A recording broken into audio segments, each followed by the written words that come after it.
Friends, आज के खूब सुंदर और सहज पद्धतिर एक क्रसिंगर भराट आसনের डिजाइन आपनादेरके तैरी करे देखाচ্ছি। সেই জন্য বাম দিক থেকে কিছুটা জায়গা ছেড়ে দুটো ক্রস চিহ্ন তৈরি করে নিচ্ছি। এর উপরে দুটো ক্রস চিহ্ন, মোট 4টা ক্রস চিহ্ন তৈরি করে নেব।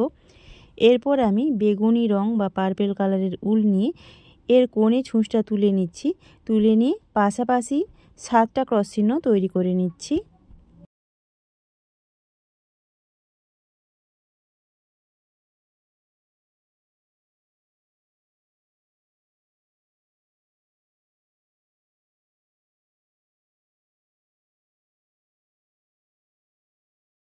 এরপর প্রথমের ক্রস চিহ্ন বা কোণের ক্রস চিহ্নটাকে নিয়ে আবার লম্বালম্বি 7টা ক্রস চিহ্ন তৈরি হবে।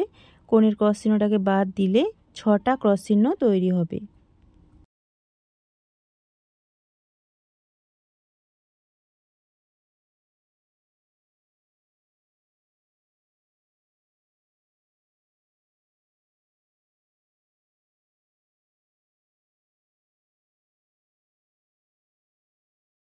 এরপর সাদা রঙের উল নিয়ে এর কোণে ছুঁচটা তুলে নিয়ে একটা ক্রস চিহ্ন তৈরি করে নিচ্ছি।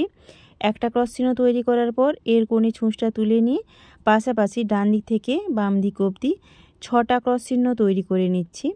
পাশাপাশি 6টা ক্রস চিহ্ন তৈরি করার পর আবার কোণের ক্রস চিহ্নটাকে নিয়ে লম্বালম্বি 6টা ক্রস চিহ্ন তৈরি হবে। কোণের ক্রস চিহ্নটাকে বাদ দিলে 5টা ক্রস চিহ্ন তৈরি হবে।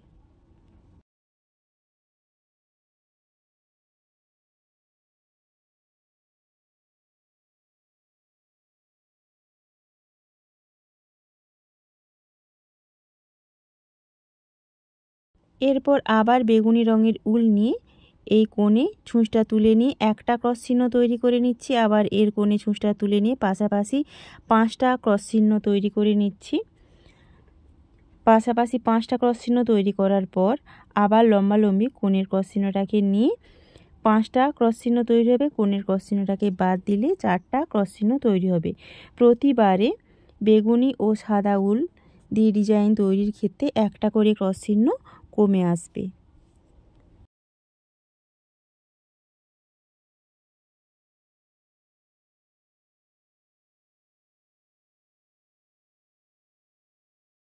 এরপর আবার সাদা রঙের উল নিয়ে একটা ক্রস চিহ্ন, পাশাপাশি 4টা ক্রস চিহ্ন তৈরি করে নিচ্ছি। আবার লম্বালম্বি কোণের ক্রস চিহ্নটাকে নিয়ে 4টা ক্রস চিহ্ন তৈরি হবে।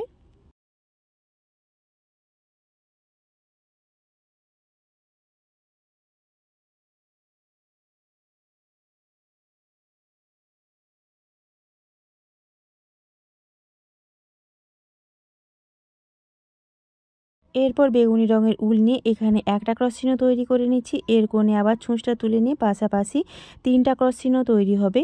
আবার লম্বালম্বি কোণের ক্রস চিহ্নটাকে নিয়ে 3টা ক্রস চিহ্ন তৈরি হবে।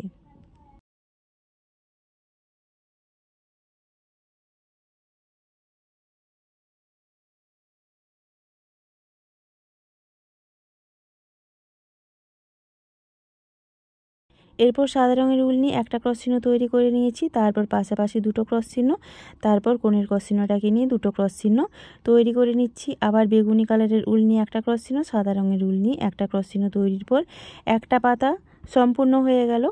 এইভাবে 4টা যে প্রথমে ক্রস চিহ্ন তৈরি করেছিলাম 4 কোণে ওই একই ক্রস চিহ্ন এবং একই লাইন সংখ্যা দিয়ে ডিজাইনটা তৈরি হবে।